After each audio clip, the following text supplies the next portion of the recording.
Ladies and gentlemen, our Polyphia Slop, we're going to figure it out today by first going over what is slop, second, how do we detect it, three, how much of their catalog is slop, four, if they are talented regardless, and finally, we're going to use that all to figure out if you are going to think they are slop or not. So without further ado, let's get into it. What is slop?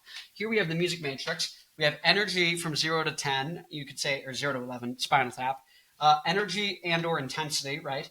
And then from 0 to 10 on the bottom, we have catchiness. Think memorable, how memorable it is, how iconic it is, right? Memorability. And so if something is less than a 7 in terms of memorability, people are going to call it slop, right? If you're not a fan of metal and it's not catchy, you're calling it slop. You're not calling it metal. Maybe someone from a fan of these genres. This is anything low energy, by the way. Indie, jazz, blues, country, etc. Grunge overlaps like here, right? Prog rock is kind of like here and here, or prog.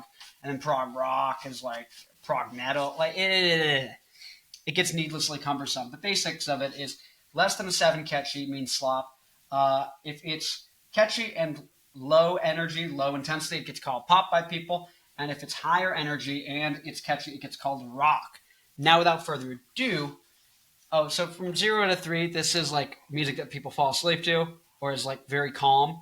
3 to 7 is maybe music people are dancing to. They want to dance to it. 7 to 11 is music that's going to make people want to mosh, fight, go for an insane PR in the gym, things like that. But now, how do we figure out catchiness? Catchiness is hard because catchiness is a lot of things that play into it, and it's not really easy, you know what I mean, to figure out catchiness. But the biggest factor that we can use that helps us figure out catchiness, get a good gist of it, is predictability. So this is the average predictability. If you have a guitar part that's crazy and zany and doing all this stuff, and then a vocal line that's very formulaic and very predictable lyrics, on average, they might average out to the sweet spot in predictability, but they can still be slop. Here's catchiness. You could still have predictability. Here's the sweet spot, the money zone, right? It could still be slop. But if those things come together in a great way, then it can be a hit. Or it can come together in a way that makes it great for fans of that genre. But, if you're not a fan, you might call it slop, right? All the way on the left, we have Giovanna Massa, really formulaic. All the way on the right, we have Mars Volta, completely incoherent. Now, we need to look at Polyphia in particular. Where is their catalog? Where does it line up? Where does it not line up? We have the catalog audit. If you look in the top left, you're going to see the OnlyFans model, the illustrious OnlyFans model. And honestly, we're going to cut to the chase. That's where Polyphia is. Polyphia is an OnlyFans band. They basically have relative to the... Okay, so this is about ratio. This is the quality of songs and the relative ratio they have to each other, right? This also kind of looks like a Gaussian distribution, a bell curve is what you'd call it, right? Where it's like IQ. It's like, this is me, the 190 IQ Jew, and this is you. Just kidding. You're watching this channel. You're up here with me. You're a big G, okay? You're in the club. You're in the tribe now, okay? I'm going to let you in on the meetings. I'm going to let you decide what the weather is with me. We're going to have a great time. Thank you for watching. Now, let's get back to it. Pimp! Play up, pimp. What you doing, pimp? Pimp, what you doing, pimp? Let's get back to it. Okay, so with bands like this, this is what kind of happens. And for reference, I went on the Levels New Devils tour. Music Box, San Diego. I was there. Great. Hail the Sun opened. So I've been rocking with Polyphia for a while. I'm not a Polyphia hater per se. That doesn't mean I'm necessarily a fan. And the catalog's only for fans, right? They've got like 1 or 2 songs that break out, hit iconic, memorable things, the same way like Slayer has with Raining Blood. Slayer's a great example of this.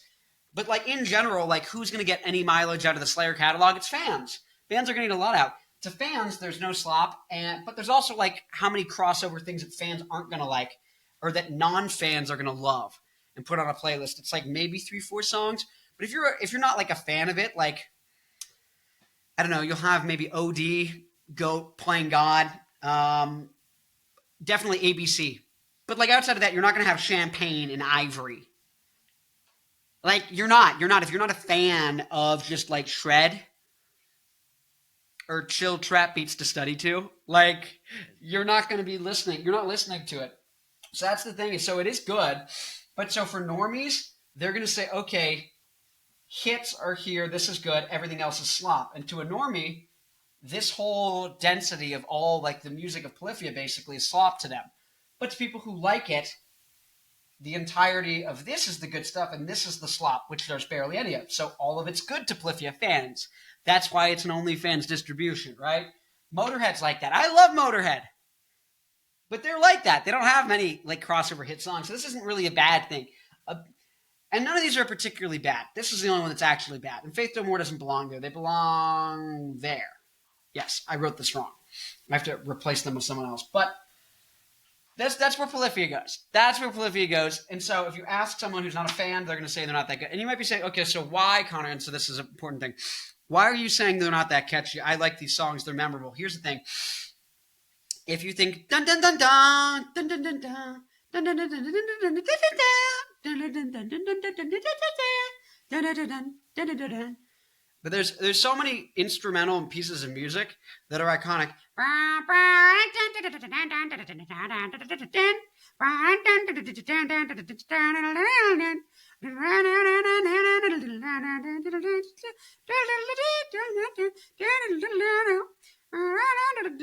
There's so many things, but there's lots of really good songs that are memorable. They're entirely instrumental. Joe Satriani, Surfing with the Alien.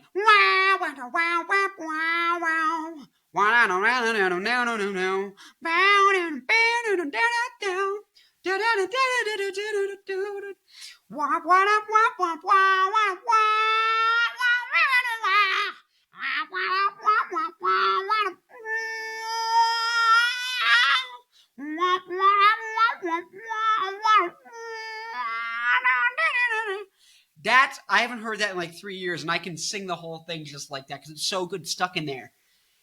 And the solo is auto playing in my head right now. It kept going. It's auto playing while I'm thinking, and so it's like literally like that's a hit type of song that's instrumental still. And maybe Serving the Aliens an 8 or a 9 because like it's not perfectly like iconic hit, but it's pretty damn iconic, right? In terms of it's an 8 or a 9. It's really iconic. It's notable. It's really good. The Polyphia songs don't do that for the most part. They have iconic sound bites. They don't have iconic songs, right? And so if there's only iconic sound bites, that doesn't count as an iconic song, really. Maybe it does. Even if you're being lenient, most of it's not. Most of it's not iconic sound bites, not iconic songs. They're good for what they are and for the people who like them. Now, we're going to get down to who those people are. Because when we look at the talents, Polyphia, you're going to see 3 different things. There's brand, there's going to be songwriting, and there's going to be musicianship and virtuosity.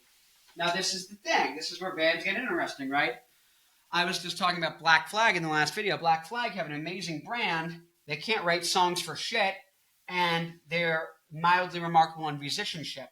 I would say Polyphia has a decent to good brand, but really, like, if you're at the store and you're Kim Kardashian and you see a t-shirt, Metallica, I love that t-shirt brand. Or Black Flag, oh, I've seen that. I love that. That's like a really cool design. Oh my God, the Misfits, oh, that's so good. I love it. It's like a Halloween brand. You're not doing that with Polyphia, really. It's like generic, like kind of trap dude, like, it's like how friggin' Avenged Sevenfold dresses now. All these bands dressing as like hipster millennial guys. It's like, shoot me, barf out, gag me with a spoon. Like, ugh. But it's not memorable. It's not memorable. It's not good branding. The only good branding is the viral moments. So this is where this one is virtuosity. If you just care about virtuoso musicianship and it makes you want to like inspire to like get your chops up, get your skills up on the instrument, that's where they kick it out of the park.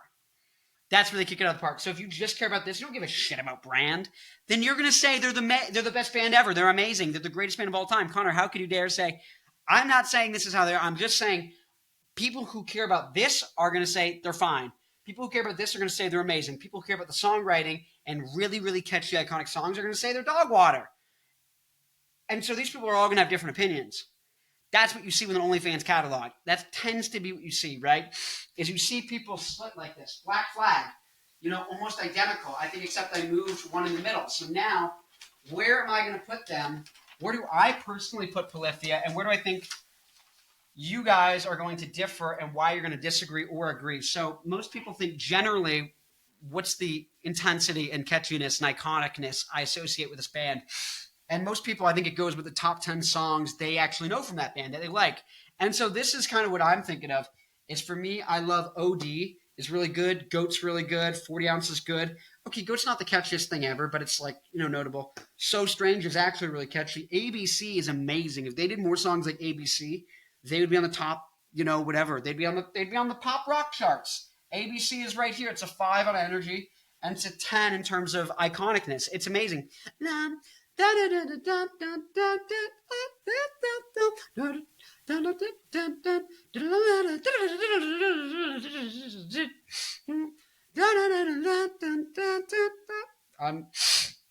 so out of it. But Champagne, great. Plain God. Plain God's kind of like, they're not that catchy. Ego Death is not catchy. I like Steve Vai as a guitar player. He was amazing with Zappa. Listen to Whipping Post off of Them or Us by Zappa. It's amazing. I think it's 1980. Maybe it's 84, maybe it's 85. That record is amazing. Them or Us by Frank Zappa. Steve Vai is playing a lot of he's playing the solo on Whipping Post. He's playing a lot of that stuff. It's amazing. But I don't like Steve Vai's songwriting and his choices with melodies and composition. It just doesn't do anything for me. I don't think it's iconic. It sounds forgettable. So it's good musicianship, but the songwriting's bad. And so that's where I feel like Polyphia ends up usually for me. And then Euphoria, Ivory. Like, these things are all like medium. They're mildly energetic, but they're not like, oh my God, I need to like go fight someone, punch someone in the face right now. It's not fall asleep music. It's definitely on like the upper end of like danciness, and it's starting to get into like energetic. But it's not like really intense, right? It's not much higher energy than, I don't know, I'm thinking of an example, but like Black Flag is the same energy level. Like it is. It's in that zone. It's in that zone of energy, right? But here's the thing: the catchiness is a 6.9. That puts it in the slop zone for me. Do you get what I'm saying, right? It's like, because these songs are just not that memorable. I'm not remembering anything, like, except there might be a soundbite at the beginning I remember, but then again, this is the same way with average predictability. This is average catchiness. How catchy is, like, the first 10 seconds of Goat? Insanely. How catchy is the rest of the song? Not. How memorable is it? Not. The beginning is. Not the rest of the song. So even though it's really memorable in the beginning, it still averages down to a 6 because the rest of it is completely in one ear out the other. It's not like dun dun dun dun dun dun dun dun dun dun dun dun or dun dun dun dun dun dun dun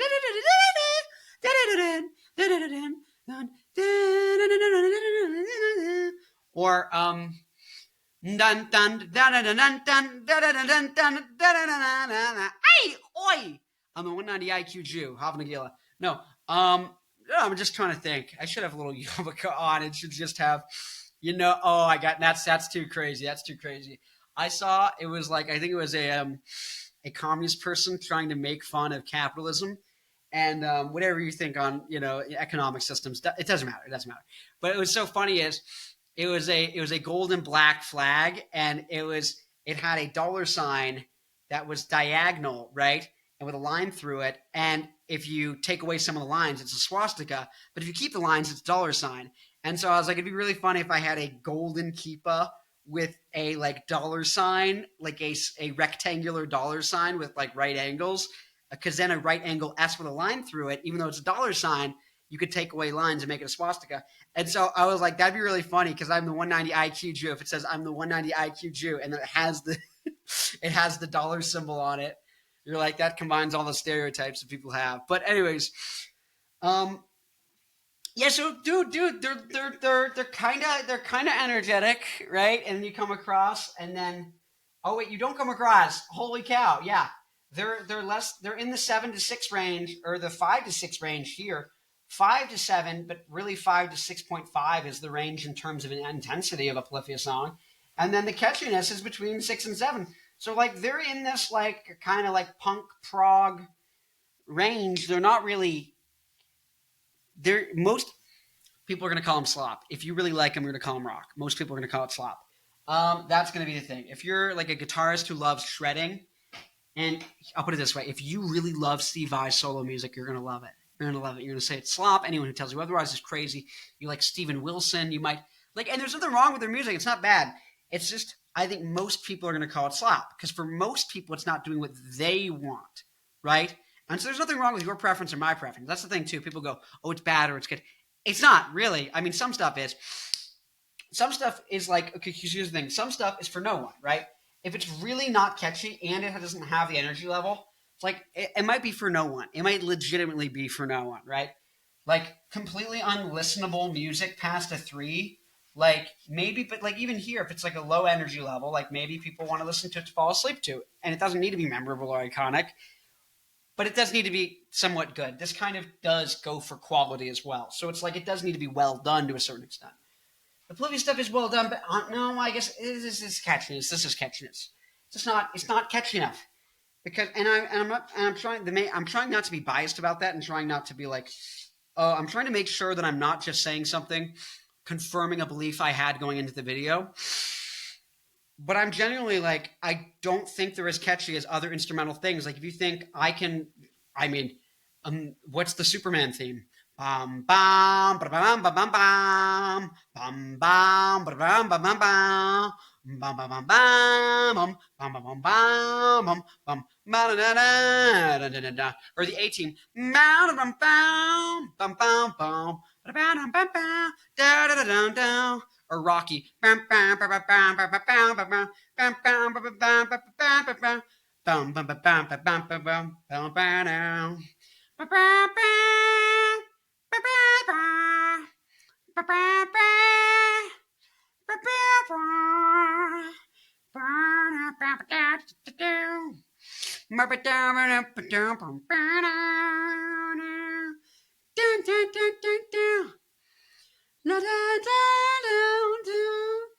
or Peaches and Regalia by Frank Zappa, like Apostrophe by Frank Zappa.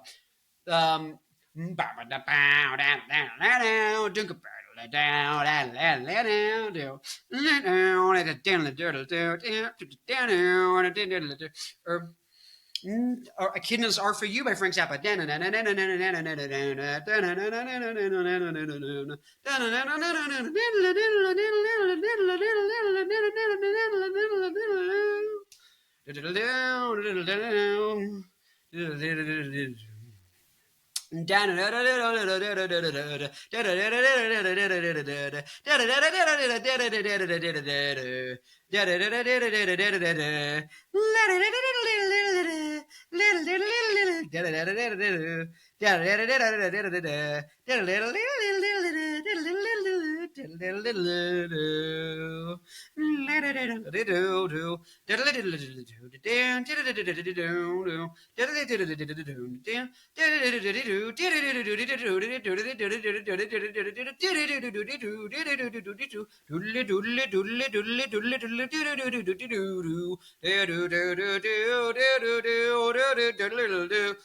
Lavia Strangio down, or that's Redbird Shut Up, down, down, down, down, down, down, down, down, down, down, down, down, down, down.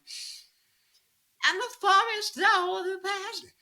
Today's Tom Sawyer, he gets high on mules. With the space he invades, he gets by on you. I'm assuming most of the people watching this like prog rock because that's probably the only people who like Polyphia. It's the people who optimize for musicianism. Anyway, so that's kind of the demographic of that. It's going to be what you see. What you see is what you get. But that's kind of what's going to happen. No, but so I do think there's a ton of songs. YYZ, there's tons of instrumental songs that are super iconic.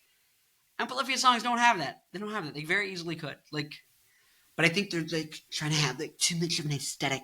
And like it's all like flexing to the point where like the only thing you're not flexing is writing good songs. No, okay, good. See, this is the problem. That's not true. I just said an incorrect thing. They're not writing catchy songs, iconic, memorable songs. They're not memorable songs.